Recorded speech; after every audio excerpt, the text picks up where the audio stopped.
Hello, hello, hello. Good morning, and welcome to Inclusion Re-Engineered. My name is Hannah Awonuga. I'm the founder and CEO of Illume Executive Consulting, an organization that focus on three core disciplines: cultural governance, inclusive practices, and leadership development. We support high growth businesses to build cultures where people thrive and not just survive. I am so excited to be here today. We have been doing this every month. I feel really proud of myself that we have been consistent with this. And thank you to everyone who is joining us from either all of the channels that we have connected to. Today, we're exploring something that is really, really critical in today's age, and that is leadership development. We have all been on the unconscious bias training or completed the mandatory DEI training that we get in our inboxes.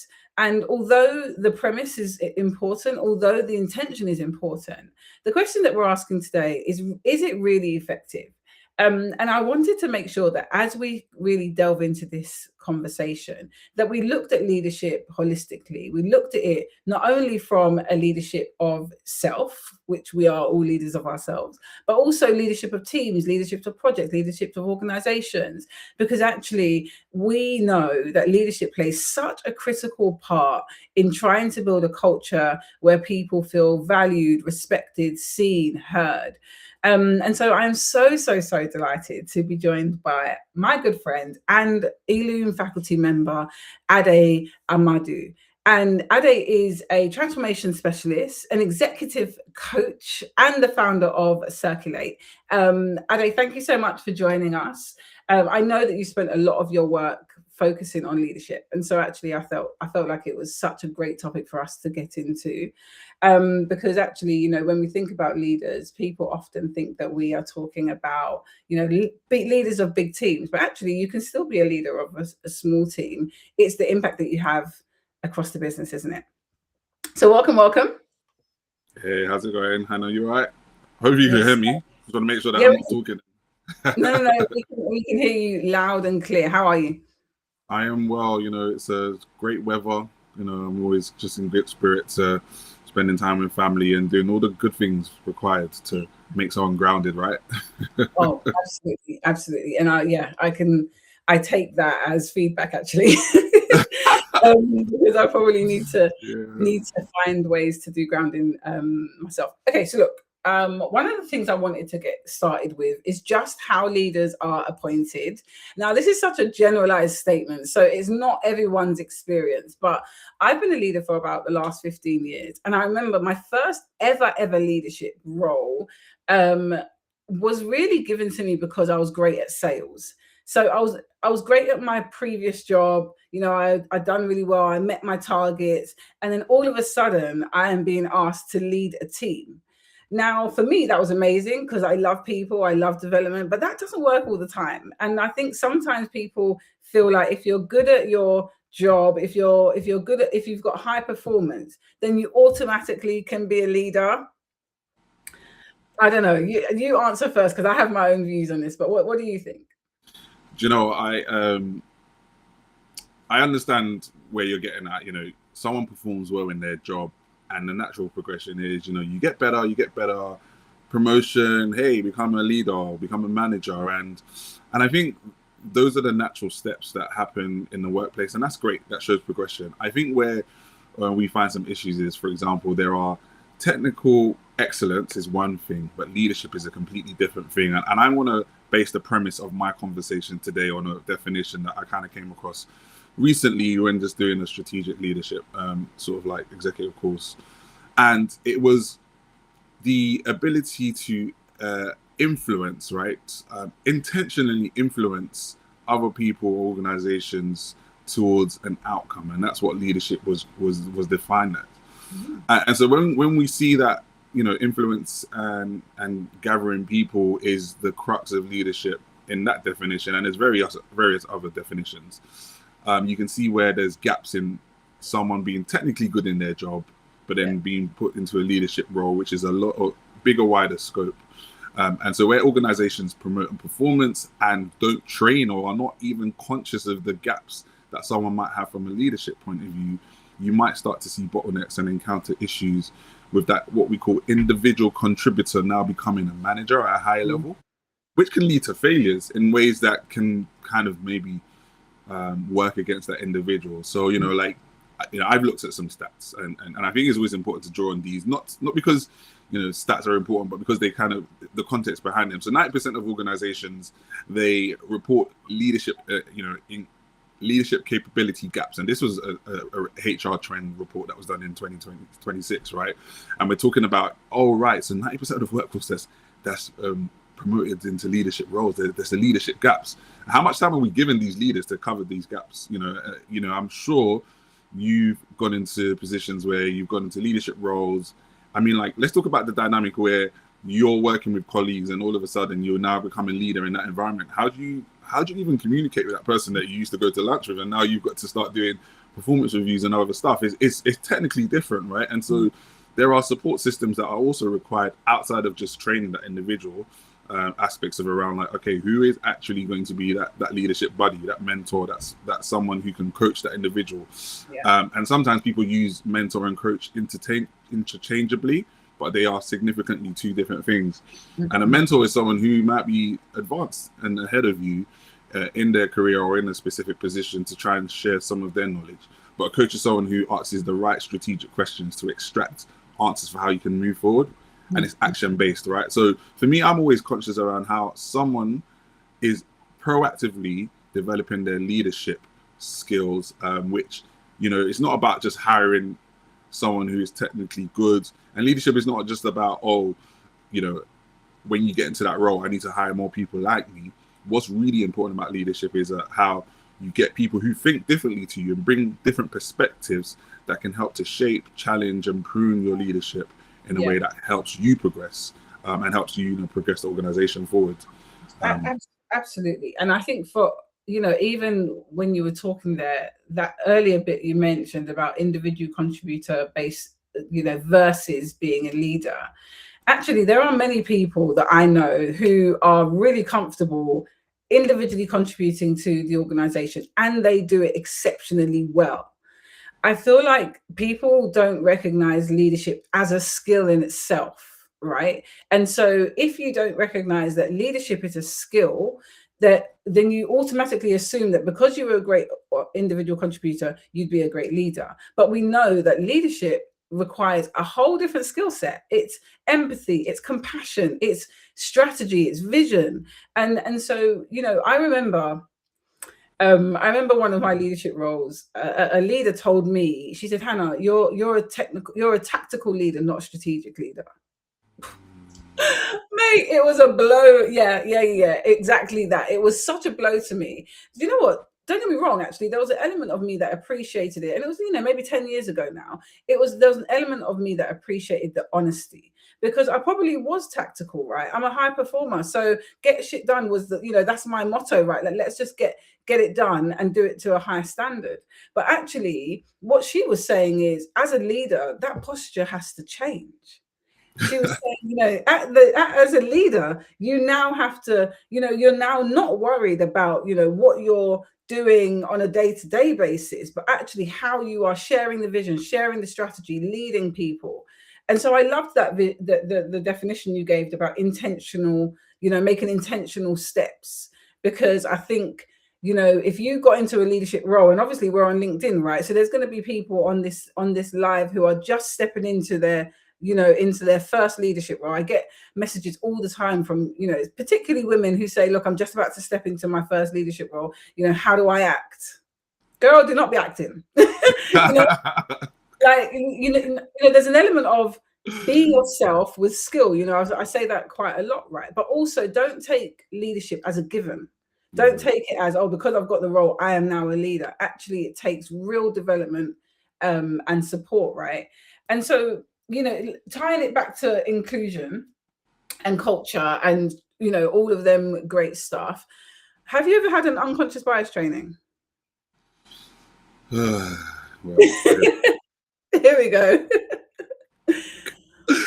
Yes, I've had unconscious bias training, which I find quite interesting. So I'll answer the first question. I have. Okay. Is there a follow on from that? Well, I'm just about to drag it through the mud. So no, no, do you know what? Unconscious bias training has a place. It is a component within a suite of development. I think what we've seen over the last 15 years is that it was used as a plug hole for inclusion. You know, people would just say, let's put you on unconscious bias training, and then you are no longer biased. Right. And then what was helpful, was that actually then we had research. So research then came out and said unconscious bias is not actually effective to change bias. And then you saw a lot of organizations then move into other forms of training. We, at Barclays, when I was there, we moved to conscious inclusion, which I really loved. You know, being consciously inclusive about your behaviors and your actions. But yeah, look, sorry, I cut you off. What's your thoughts on unconscious bias? No, really good. I think on the premise that we're trying to solve a problem that's never been solved before, everyone's just trying their bit, right? So, like, this is the foundation of everything we're trying to do. So there is no playbook that we're dragging for. We're doing trial and error, and we're trying to fail quickly is what I really think we should be doing, so that we can learn from it quickly. I think the unconscious bias training had all good intentions. I think what it materialized to is a tick box exercise, where someone has done exercise, and we could say 95% of our workforce has done unconscious bias training, and then what's the so what of that? And I think that's always missing. And really, you know, I laugh because obviously I've done a research paper on this, and it's around, and it includes bias as part of that paper. But the crux of the whole bias conversation is that someone identifies they have a bias in the first place, which I think is really important. I think what's really important, something I unearthed from the studies as well, is that we can never eradicate our biases. No. And so at best, all we can really seek to do is neutralize it and bring it to the forefront of, like, how do I compensate this? So we talk about polarities being conflicting things, right? So it's not like, oh, I solve my bias and all of a sudden everything's good. It's like, no, I've got a bias. How do I manage that bias? How do I show up to the workplace, for example, as a Black male? You know, what are some of my biases having grown up in the Black African culture? It might be that if I see another Black guy, I might try to go and spud him, you know, for use of a better term. But he might want to give me a handshake. So all of a sudden, I've got to come to the workplace and I've got to use my better judgment to read the room, understand, oh, I've got a bias of where I've come from. Just because someone might come from a Nigerian descent doesn't mean they want to talk in how I want to talk. So it's coming to that situation. And that's within my own community, by the way. And then so then you start to see how complex bias is, full stop. And what we need from leadership is empathy and always learning mindset. Because an empathetic leader who is always learning says, right, what don't I know? Right? Because that leadership isn't about what you know and capitalizing on it. That's great because you know that. It's about, like, what are my gaps that I need to quickly fill in here? What perspectives don't I have? And who can help me give those perspectives? So leadership is about putting the right people around you. And then lastly, it's around making sure that, okay, great, now I've learned this, like, what are the lived experiences and what is the impact of any scenario that means I might have to shift my leadership approach here. And that's where you step away from equality and start stepping into equity. Because what you're saying now is ABC needs X, Y needs, 1, 2, 3. You might not even need letters, you need numbers. And then leadership is showing up. And so an always learning leader in an environment that, you could do unconscious bias training, but the leader who goes further says, right, what do I need to start breaking down in my mindset and kind of neutralize to then have an understanding for the environment that I'm leading in. Wow. Sorry, I know I can go on tangents. So I wanted to bring it back in just to make sure it's answered. No, like, really critical points, right? And, like, devil's advocate, someone might say, oh, empathy, you don't need empathy as a leader, you just need to, hit your targets and grow the business. And so I've always felt like there's this perceived conflict, right, with being a good human being and having empathy and having compassion and business performance. But there is absolutely not. Now, don't get me wrong, you have to have business acumen. You need to understand strategy and growth and transformation and acquisition. You have to understand that, because when you can understand that, you can then apply your better judgment as a good human to that, right? Because I remember, over the years, there's some leaders that have leaned in more to empathy, care, or respect, integrity, all of them things, and it has sometimes felt like, oh, they're not focused on the business, they're not performing. And then you have some leaders who are really focused on performance and don't have the human side of it. And to me, I say, well, you shouldn't be a leader then, because I talk openly about this, but I'm grieving my mum, right? And that even grief has changed how I lead. Like, my compassion is on another level now, because there is nothing I've ever experienced like it. But I remember other people in my team having lost parents, and I'm like, okay, a week, call me on Monday and let me know how you're getting on. Monday, I was on the floor for at least 3 months. So leadership is so complex, right? But look, I'm sure we could go and we can go on. So look, you have led major transformation projects, right? Your career spans multiple different industries. You've been in finance, you've been in tech, you've done so much work, and then also you're very well studied, I have to say. And so, when it comes to change and change management and change transformation, what are organizations constantly getting wrong? What do you see when it comes to culture and inclusion? Because there's loads of things they get wrong, but when it comes to culture and inclusion and, leading people, what are they getting wrong? Where do you see the gaps? Powerful question. And, I want to say, and I just want to kind of put this out there, I don't know who might need it, but like some people might see like my squiggly career and be like, oh, but actually it's given me so much perspective in like the way the workforce is. And so some of the common things that I see when it comes to change and some of the issues with it, and how is embedding cultural change at scale sometimes not approached the right way. So I think first thing that kind of kills change is that leadership do not understand the workforce that they have. Mm-hmm. I spoke about this in a post recently, and I said there is a difference between the authority that comes with leadership and then the power in an organization. Mm-hmm. If you're authoritative, like if you're a leader by authority, you have the authority to make things happen, but you have to quickly identify who has the power in order to resist the change and the forces against change.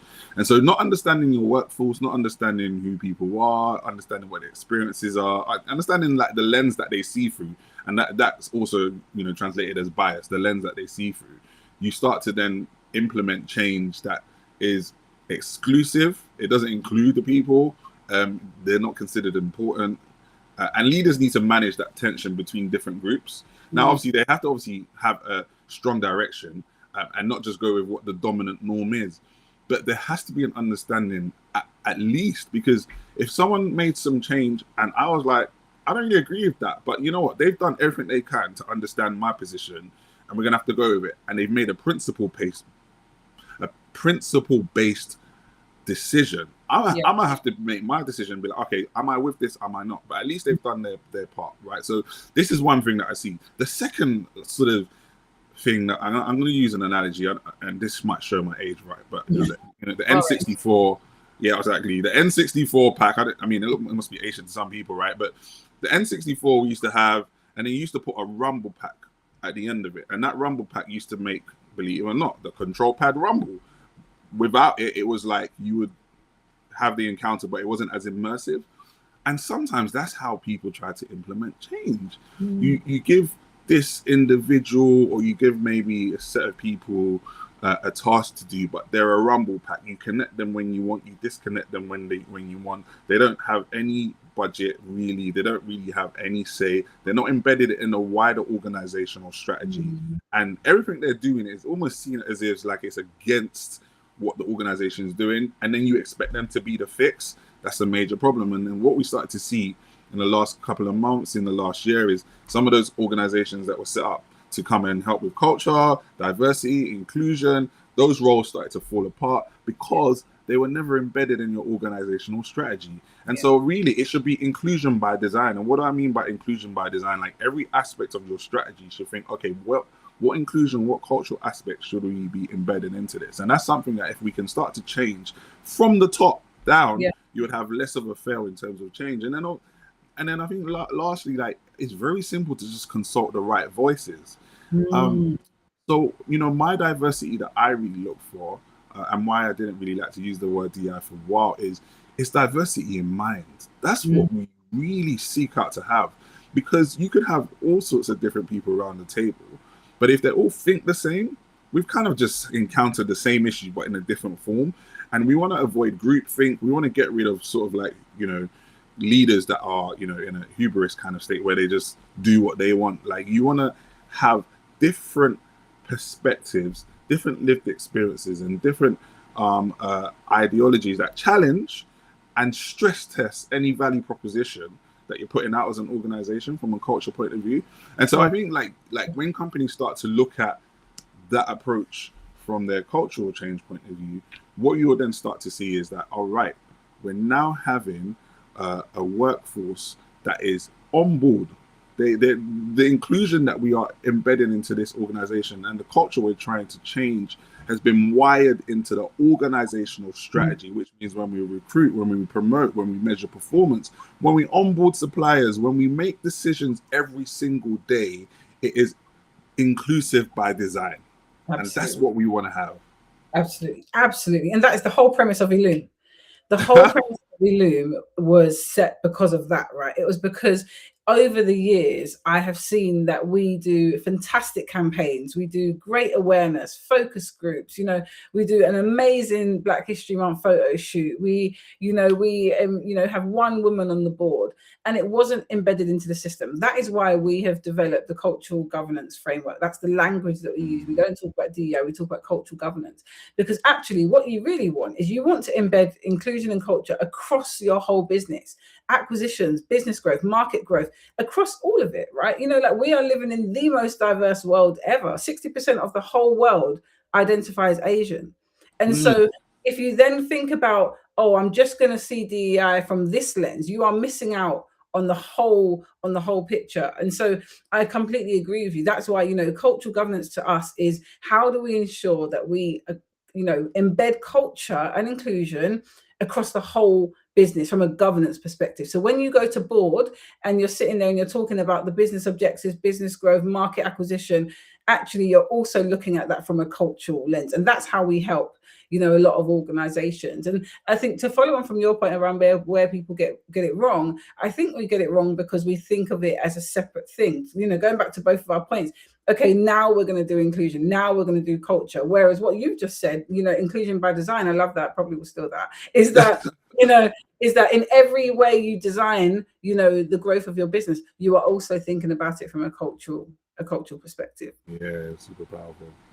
Look, I wanted to kind of just come to this point. So at Illume, we focus on board level experiential leadership development. That for us is really important. We don't do classroom. We're not training providers. We actually take leaders on a journey through their leadership. And we've done some amazing work with amazing clients. And, you have been such instrumental in kind of building, what Illume is becoming very quickly.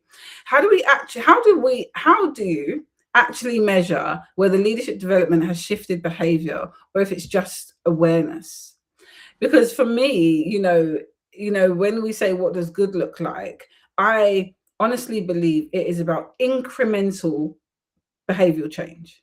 So, we don't promise in any of our, leadership development that your leaders are going to be changed, by one session. But what we do promise is that we will help leaders understand how they can make incremental changes, because we know that when you make incremental changes over a period of time, you change, you make a significant change. I think is there the quote that, if you change by 1% every single day, by the end of the year, it's 365% of change, right? So we know that trying to change people straight away just doesn't work. And actually, to your earlier point about bias, we actually can't get rid of our biases. They're so inherent to us. But we also talk about unlearning. and we talk about the process of unlearning, and the brain is wired to be rewired. So you can rewire your brain to challenge, not to get rid of, but to challenge your biases. So I suppose, I've gone a long way around, but really, the question that I was asking you is just, how do you measure leadership development, and is it about shifting behavior? How do you shift from behavior to, from awareness to just behavior? Yeah, really powerful question. So I think, quite candidly, data is really key here. And so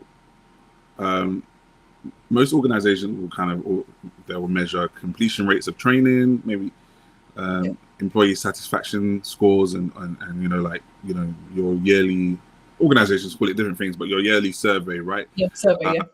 Can employees name a bias, and the number of programs, and that's how we measure it. And so not just data, but the quality and the content of data is super powerful. What we really want to start seeing is, first and foremost, okay, in organizations, from a leadership point of view, and from a culture point of view, what are your employees saying about promotions? And for example, we can look at promotions by ethnicity, because that's something that's close to me.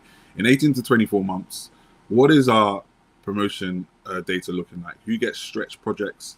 Who gets, when restructures happen, who gets moved here? Retention rates. What is the retention of our employees by background as well? Like, we're not just talking about how many people leave. Okay, how many people leave by background? Let's go to that second layer and unpick why they're leaving. What are you doing in terms of your exit interviews? And then I think the deeper level, which I've helped to embed in some organizations, is like, where are the specific stories from people that are most impacted? So, for example, worked with an organization, and after the program, it wasn't just, finish the program. They sat down with the chief people officer, which they would normally not get an audience with, to present the impact of the course, right? And to show, like, okay, why is this program that's being run important? In a similar way that, when we run programs with Illume, it's like, it's not just running it. What's the impact? What is the commitment of the organization? What do they seek to see after this? Because yes, it's great for awareness. Awareness is great, actually, but actually, how much more? I might argue your ignorance to the matter might have been excusable, but actually, if there's no change after your awareness, it's worse. Now you're making a proactive decision to do nothing. And it's so funny, right? Because it's like, what do you mean a proactive decision to do nothing? Yeah, if you do nothing, you're proactively making that decision. Like, it is a thing. Yeah, I agree. So, the behavior shifts that we want to see is not just performative because, we want a tick box exercise. It's actually looking at, for example, how do we embed changes across the whole organization? When we say we measure, leadership development, it's like, how we embedding that into, like, scorecards? What is the performance review? And how do we change the criteria and the markers so that it includes those behavior shifts that we want to see? Not from those that we're trying to develop only, but how about our existing leaders? Like, what are they showing in terms of their leadership that will make sure that they're actually having behavioral shifts? Now, the shift will only happen when leaders themselves consider themselves part of the problem rather than trying to solve the problem for people. Because if they see themselves as part of that problem, there is that imminent urgency to make the change. And it's not just, it's L&D or it's HR's job to kind of make that decision and change. And no, it's the whole leadership's they're accountable to that. Like, and then you also in anything else, once you make investments, like, you have to then define what your return on investment would be for this to make sense. And I think that's where we start to leave the room of performative and awareness, and we start to enter into the room of behavioral shift and action. Yeah, I love that. And we could talk, me and you, we could talk for hours and hours and hours.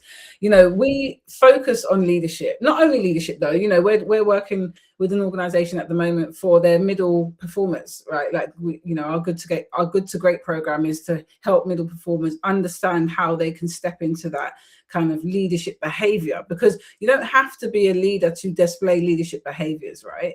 And so, although we work with various different levels across the business, we do want to start at the top, and we do see how critical is that. And I'm just conscious of the people that are on the line. We're going to have people from all walks of life, all different stages of their careers. If you are not a leader today, if you don't have a leadership role today, you can still inform change in your organization. You can still ask better questions. You can still ask, what are we doing about this? I've noticed this. Can we have a conversation about this? Everyone can step up and take a leadership role. However, we at Illume, especially, Illume Executive Consulting, is because at executive level, we know the power that is held there. We know the power that is held at board level. And when we see change at that level, I have seen leaders who stand up and say, I am an executive sponsor for this demographic, and I stand by this. And you see other leaders follow. You see other, baby, 1 more minute, please. 1 minute. You see other leaders follow. You see other people take their lead because they're seeing a leader step first. Yeah. And so, I suppose the message here today, as we close, Ade, is really just as a leader, you have to take accountability for your own development. If you are running a team, you have to understand, how your behaviors and your leadership traits actually influence a lot of your team members, the people that are in your team. So look, thank you so much. Do you have any final thoughts, before we close? Any final reflections? Yeah, really powerful session about leadership, and I think it's apt to end how I started. There are leaders in title, but people who are leaders don't need a title. And what I want to kind of call out is, like, think of it about your sphere of influence. Where can you influence for change, for better, for like advancing? And on the basis that, and I always say, you need to always bring your best professional self to work, because that's what we really want to see. We don't want to see your toxic self. Or your whole self, don't. Bring your best professional self to work, which I think is because the workplace. We want to see leaders change and build other leaders. That's what we really need right now.